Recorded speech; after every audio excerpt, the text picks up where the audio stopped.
మందులకి సప్లిమెంట్స్కి ఉన్న డిఫరెన్స్ సింపుల్గా చెప్తాను. మందులు ఏం చేస్తాయంటే సిమ్టమ్స్ని తగ్గిస్తాయి, ప్రాబ్లమ్ని కాదు.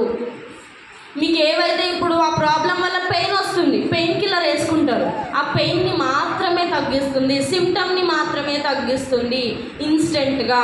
మరి సప్లిమెంట్స్ ఏం చేస్తాయి? మీకు లాంగ్ రన్లో, దీర్ఘకాలంలో మనకు ఆ ప్రాబ్లం వేర్ల నుంచి మనకు ఆ ప్రాబ్లంని పర్మనెంట్గా తగ్గించడానికి సప్లిమెంట్స్ అనేవి హెల్ప్ అవుతాయి.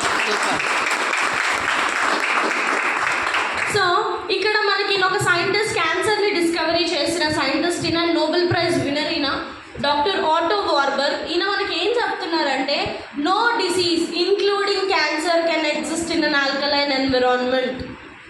మన బాడీ ఎప్పుడైతే ఆల్కలైన్ కండిషన్లో ఉంటుందో అక్కడ క్యాన్సర్ కూడా పుట్టే ఛాన్స్ అనేది ఉండదు. మన బాడీలో మినరల్స్ అనేవి అంత ఇంపార్టెంట్ రోల్ని ప్లే చేస్తుంది. ప్రతి సెల్ వర్క్ అవ్వాలన్నా కూడా మినరల్స్ అనేది అవసరం. So minerals